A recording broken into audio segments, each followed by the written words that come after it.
Assalamualaikum warahmatullahi wabarakatuh. Di surga, kesenangan hubungan intim bagi laki-laki akan sebanding dengan kekuatan 100 lelaki. Mengenai pertanyaan apakah di surga ada hubungan intim dan apakah itu mirip dengan sebuah pesta seks di mana setiap lelaki akan memiliki 70 bidadari dan bebas melakukan apapun, terutama untuk memenuhi nafsu birahi, agar tidak tersesat, jawabannya perlu pemahaman yang lebih mendalam. Dalam sebuah video, Ustadz Khalid Basalamah, seorang ulama dan juga seorang dokter, menjelaskan bahwa ketika seorang muslim masuk surga yang dijanjikan oleh Allah, dia akan memiliki kebebasan untuk melakukan apapun, termasuk hubungan intim. Ya, hubungan intim tidak hanya terjadi di dunia, tetapi juga di surga yang dijanjikan oleh Allah. Ustadz Khalid Basalamah menyatakan bahwa ini adalah salah satu kenikmatan yang diberikan di surga. Allah menjelaskan dalam surah As-Zukhruf ayat 71, bahwa di surga akan disediakan berbagai makanan, minuman, serta segala yang diinginkan hati dan menyenangkan mata, dan semua ini akan berlangsung selamanya. Ustadz Khalid Basalamah menjelaskan lebih lanjut bahwa ini berarti bahwa segala sesuatu yang diinginkan akan diizinkan di surga, termasuk hubungan intim.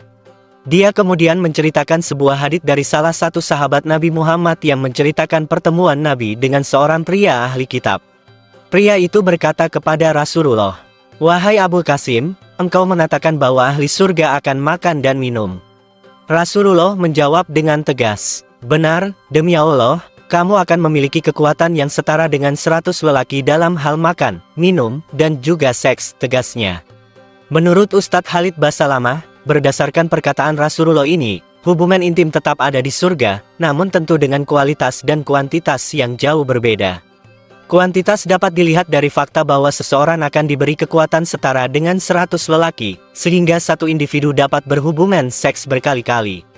Namun, selain kuantitas, ada juga aspek kualitasnya. Tanpa kualitas, tentu tidak mungkin untuk mengulanginya berulang kali, ungkap Ustadz Khalid Basalamah dalam kanal YouTube resmi miliknya. Khalid Basalamah Official. Riwayat lain juga menguatkan hal yang serupa. Sebagai contoh, seorang sahabat Anas meriwayatkan bahwa seorang mukmin akan diberikan kekuatan luar biasa dalam hal hubungan intim. Ketika ditanya kepada Rasulullah, apakah ia mampu melakukan itu? Rasulullah menjawab dengan tegas, "Dia diberi kekuatan setara dengan 100 lelaki, papar Ustadz Khalid Basalamah. Jadi, intinya, seseorang akan mendapatkan kenikmatan yang luar biasa di surga Allah Subhanahu wa Ta'ala, mulai dari makanan, minuman, hingga hubungan seksual. Allah bahkan memberikan kekuatan berlipat-lipat kepada manusia agar mereka bisa merasakan kenikmatan yang lebih besar dari segala sesuatu yang mereka sukai, termasuk dalam hal berhubungan intim." Dalam sebuah ceramah yang menjadi viral di media sosial, Ustadz Zulkifli Muhammad Ali menyebutkan bahwa salah satu aktivitas laki-laki di surga adalah memecahkan keperawanan istri-istrinya.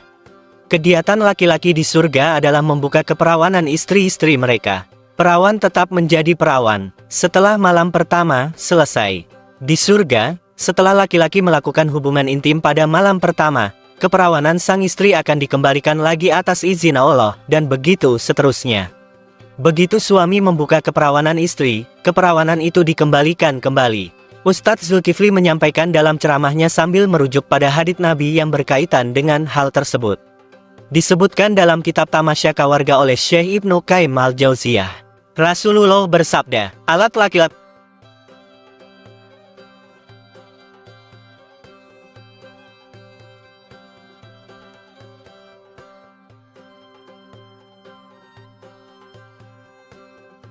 sekarang ini, stamina tidak sekuat dulu, hanya bermain sebentar sudah terasa lelah, lanjutnya, bahkan ada yang sampai terkena serangan jantung. Bagi laki-laki yang telah mencapai usia 40 tahun ke atas, hasrat seksualnya mulai menurun, bahkan ada yang meminta maaf kepada istrinya. "Maaf sayang, abang lelah," begitu, ungkap Ustaz Sul dalam ceramahnya. Namun, di surga nanti, semua umur akan kembali muda, tidak ada kelelahan, segala kelemahan yang ada di dunia akan dihapus oleh Allah. Semua rasa sakit dan kelelahan itu akan hilang selamanya di surga. Ustadz Zulkifli juga menggambarkan aroma keringat penghuni surga yang begitu harum seperti kasturi. Begitu juga dengan aroma angin surga yang penuh dengan wangi kasturi, yang merupakan salah satu aroma yang sangat disukai oleh Rasulullah. Selain itu, kebahagiaan lain di surga juga dijelaskan dalam sebuah riwayat. bahwa setiap keinginan yang muncul dalam hati akan segera terwujud, karena di surga tidak ada batasan seperti di dunia ini. Di surga, Allah menciptakan tempat khusus bagi para hamba pilihannya untuk memenuhi keinginan nafsu mereka, dan di sana mereka bebas melakukan apapun yang mereka inginkan, tidak ada lagi larangan. Ustadz Zulkifli juga menyebutkan bahwa di surga tidak ada malam, hanya siang selamanya. Matahari di surga tidak menyebabkan panas, sinarnya justru memberikan kesegaran dan kesejukan sepanjang waktu. Dalam salah satu ceramahnya, Gus Baha membahas tentang gagasan mengenai pesta seks di surga. Ketika ditanya apakah hal itu benar, Gus Baha memberikan jawaban yang cukup tegas sehingga pertanyaan semacam itu tidak perlu lagi diajukan. Sebagian orang mungkin berharap bahwa saat mereka masuk surga, mereka bisa mengungkapkan kebebasan seksual dengan mengadakan pesta, karena mungkin selama di dunia, mereka merasa terkekang, dan surga dianggap sebagai balasan atas segala hal tersebut. Namun, menurut Gus Baha, apakah ada pesta seks di surga atau tidak sama sekali bukan hal yang relevan. Yang lebih penting adalah memoreksi pandangan yang keliru mengenai surga sebagai tempat untuk memuaskan nafsu. Ketika seseorang masuk surga, dia seharusnya tidak mencari kesenangan duniawi seperti bidadari, seks, makanan, dan sebagainya, ungkap Gus Baha. Gus Baha menyinggung orang-orang yang masih terpaku pada pandangan bahwa surga hanya sebatas tempat untuk bersenang-senang dan menikmati kenikmatan duniawi, bahkan mereka tidak memahami siapa sebenarnya pemilik surga. Ini adalah sikap yang memalukan, tambahnya. Menurut Gus Baha, orang yang masih memandang surga sebagai tempat untuk mengadakan pesta seks seharusnya merasa malu.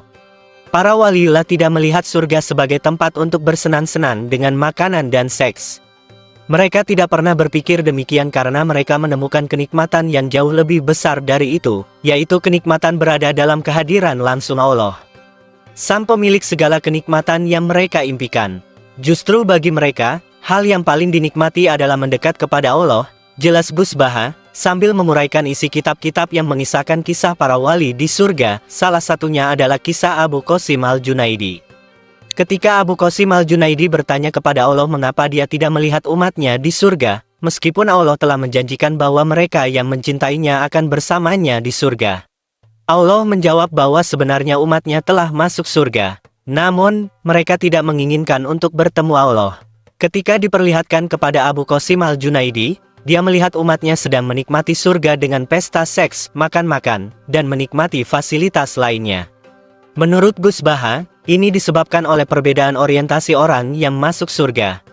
Bagi para wali, masuk surga adalah untuk bertemu Allah, namun bagi yang lain, termasuk kita yang bukan ahli ibadah, motivasi masuk surga mungkin berbeda. Jadi, Gus Baha mengajak kita untuk memikirkan alasan kita masuk surga dan menuliskannya di kolom komentar di bawah video. Semoga kisah ini membantu merubah pemahaman kita tentang nikmat surga. Meskipun kenikmatan surga yang Allah sediakan adalah sesuatu yang luar biasa, namun yang perlu ditekankan adalah motivasi di balik usaha kita untuk mendapatkan surga. Apakah kita beribadah hanya untuk mendapatkan kesenangan duniawi semata? Mari bagikan video ini di berbagai media sosial agar semakin banyak umat yang mendapatkan pencerahan dalam pemikirannya. Wallahu alam bisawab, jika dirasa video ini bermanfaat maka alangkah baiknya untuk di-share ke teman-teman yang lain, sehingga kita juga dapat pahala jariah. Demikian pembahasan kali ini, semoga bisa bermanfaat untuk kita semua, amin ya rabbal alamin. Jika kamu memiliki pendapat terkait pembahasan kali ini, tulis pendapat kamu di kolom komentar di bawah ya. Terima kasih telah menonton video ini. Jika kamu menyukai konten ini, jangan lupa untuk like, share, dan subscribe ya. Terima kasih dan sampai jumpa dalam video berikutnya.